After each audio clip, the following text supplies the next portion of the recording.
Guys, I just realized something. There is a Friday the 13th this October! Jason is back. He moves like a shadow, dark and silent. Sorry you changed your mind? He never utters a word.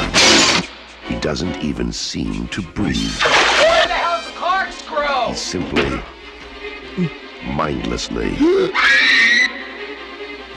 mercilessly. As you guys know, Friday the 13th is arguably my favorite horror franchise of all time. Now, I'm not saying it's necessarily the best, which it's certainly not. It's very, very flawed in all manners of speaking. But there's just so much fun to have with the franchise. Friday the 13th has a very strange origin because, honestly, it actually started off as a complete ripoff of Halloween. No joke. Sean Cunningham, the director and creator of Friday the 13th, basically went to a friend of his who was a writer and said, hey, Halloween was such a huge success, let's make a ripoff off of it! Arguably, Halloween has a lot more quality to it compared to Friday the 13th, but Friday the 13th was able to achieve something that Halloween could only dream of. Jason Voorhees has become a ginormous pop culture icon. Michael Myers is arguably the scarier of the two slashers, but for some odd reason, a lot of people really like, and in some ways, identify with Jason compared to Michael Myers. Is it weird to compare yourself to a psychotic killer? Well, with this one, kind of. Something that Friday the 13th is very well known for is its gratuitous amounts of blood, gore, sex, and all that other really fun jazz. And, I mean, to be honest, by today's standards, it's really not that bad, if it's really that bad at all. But I know some people will definitely have an issue with it, and that's understandable. I mean, I wouldn't hate you if you had any issues with Friday the 13th or any other horror franchise that was similar to it. But for me, it's one of my favorites. Now, one of my most prized possessions that I own in my DVD and Blu-ray collection is the Friday the 13th collection. I was able to get this off of eBay. It came with all the movies, it came with the special tin case and the booklet and everything. I've even had two of the Jasons be able to sign the DVD booklet, which I'm like super happy and excited about. As you guys can tell, I'm very excited to actually talk about this franchise with you guys. It is, like, as I said, it's one of my favorites. Jason Voorhees is one of my favorite horror characters of all time, and this is honestly just going to be a blast to review with you guys. So, come with me as we go to Camp Crystal Lake. This is Friday the 13th, Part 1. The movie starts off at Camp Crystal Lake. By the way, get used to this area, guys, because we're going to be at Camp Crystal Lake for basically, let's see, how many movies? All 12 of them! A bunch of camp counselors are sitting around the campfire singing Michael Rowed the Boat Ashore, and two of these camp counselors are very much thirsty for each other. God, hallelujah.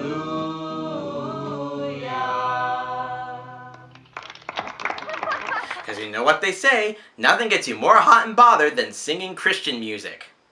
Two of the camp counselors run off so they can go make whoopee when someone sees what they're up to. We weren't doing anything, we were just messing around. Of course they both die, and then that's when we get the awesome in-your-face title screen of Friday the 13th.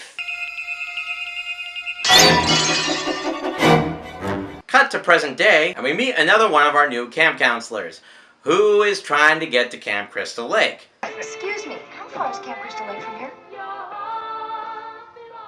Of course, all the people are trying to say, don't go there, it's cursed, you're gonna die. Everyone else has died so far, even though there's only been 3 deaths. Clearly, 3 deaths are enough to go ahead and make a death curse, I guess. I don't know. You're going to Camp Blood, ain't you? It's got a death curse. One by one, we start getting introduced to the rest of the camp counselors, one of which is played by Kevin Bacon, and another one is actually played by the son of Bing Crosby. Wow, okay, that's weird. I mean, who knew Friday the 13th would actually be attached to Bing Crosby in some way. We're then introduced to our main girl, Alice, who is the final girl of this movie, and honestly one of the very first final girls. We then get back to the other girl who we saw earlier, who was dropped off by the truck driver, and she's picked up by a mysterious person in a Jeep. I wonder who this is, because we can't see that person's face. They can't be the killer, especially since they're not even talking to this girl all along the way while she's yapping. But when you've had a dream as long as I have, you'll do anything. Anyway, our girl realizes that something is definitely amiss after they pass by Camp Crystal Lake. She jumps out of the car and the killer goes after her and kills her. You know, all fun Friday the 13th.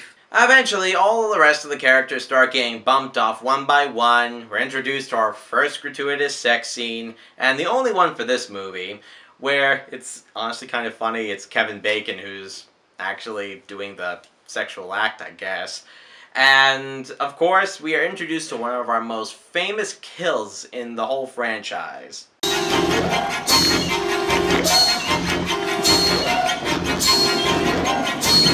The spear through the neck. Fun fact about this kill, actually. Tom Savini, who was working behind the scenes on this kill, when the spear winds up going through the throat and the blood winds up spurting out, it's because the pump actually broke off, and Savini actually basically took the pump to his mouth and blew on it, so that's why the blood actually wound up spurting out. So that's all makeshift, but hey, it looks pretty cool and pretty dang disgusting, I guess. The rest of the characters are killed off, and Alice is left to be running around trying to look for people and whatnot. Killer winds up throwing a body through the window. A tradition that will later be held in basically a whole bunch of other Friday the 13th movies, because that's what Jason eventually will really love doing, throwing bodies through windows.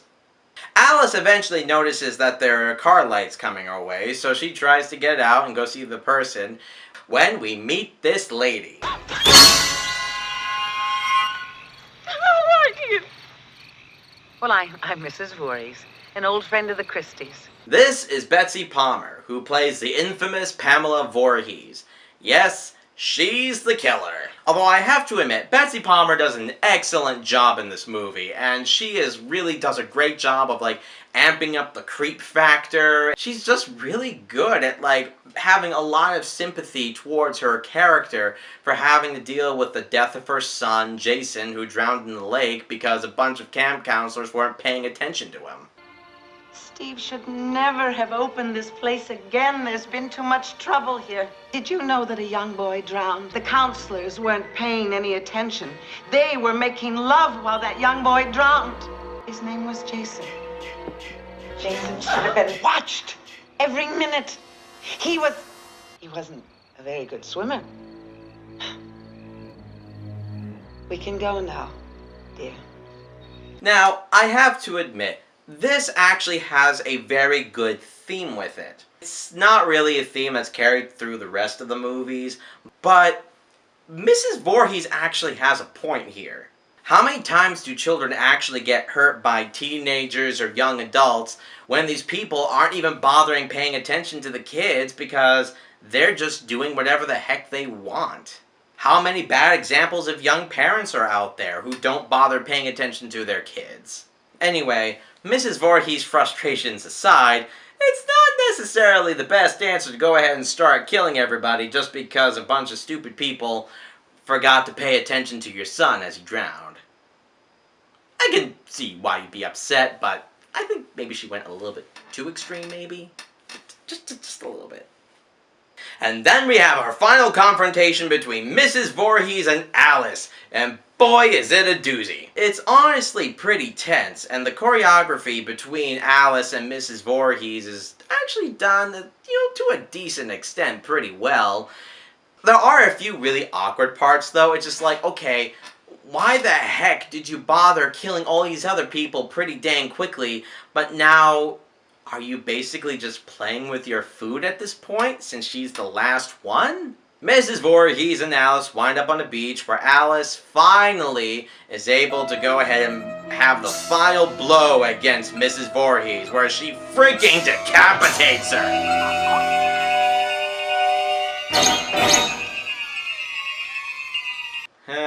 Those are some pretty hairy palms. I'm not sure that's actually Betsy Palmer. Another really fun fact, this isn't Betsy Palmer. This is actually one of Tom Savini's friends who's wearing the head cast of Betsy Palmer. That way Betsy didn't have to get involved with that whole sequence. And when the hands get raised up like this, it's actually the guy's hands, as you can tell, because they're a little bit hairy. And also a little bit more manly for a woman's hands. Alice winds up going into a boat and rows away. I don't really know the reason behind this. Maybe she just thought, you know, she'd be safer in the boat. But the police show up. They're calling out to her. She's safe and sound. The music is so beautiful and swelling, and we're about to have our happy ending where Alice is able to...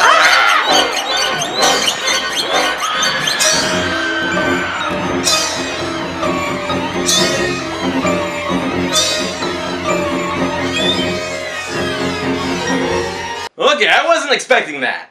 So, fun fact, when I first saw this movie, this scene actually did scare me. Now, it doesn't at all because I know it's coming, but it's still a very good and effective scene. It's well built with the very serene and nice music playing, basically making us feel calm and happy that Alice is about to escape after the nightmare she just endured. And then this happens! Freaking Jason jumps out of the lake and brings her down! But then... Yeah, I don't really get this part. I don't necessarily know if Alice fell asleep and she was still asleep when this whole scene was happening and she just had a nightmare that a kid dragged her into the water, or if Jason actually did drag her into the water. I mean, obviously, it's kind of assumed that Jason did actually drag her into the water since he comes back in how many movies after this? Still, it's a little bit weird, but it was still a very well made and executed scene. And honestly, that's basically the end of the movie. Alice is safe and sound, and we're left wondering, is the boy really alive? Ma'am, we didn't find any boy.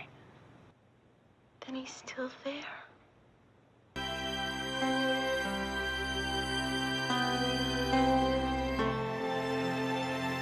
Of course he is. There's 11 movies after this one. Now, the first Friday the 13th is not my favorite out of all the movies, but it really set the groundwork for the slasher genre. It set up all of the cliches, including the certain stereotypes of teens and all that other fun jazz. And honestly, it had a really good conclusion and a really epic fight scene at the end of the movie. The kills are very well done, the special effects are really great. I mean, the acting's not that good, and you can tell it's a very low-budget movie, but honestly, for what it is, it's pretty good. It's really not half bad. Boy, am I excited, because we're going to be reviewing the next one, Friday the 13th Part 2, which is when we're introduced to Jason Voorhees. This has been the Valley of Death, where everything is spooky, but we keep things light. I'll see you guys tomorrow.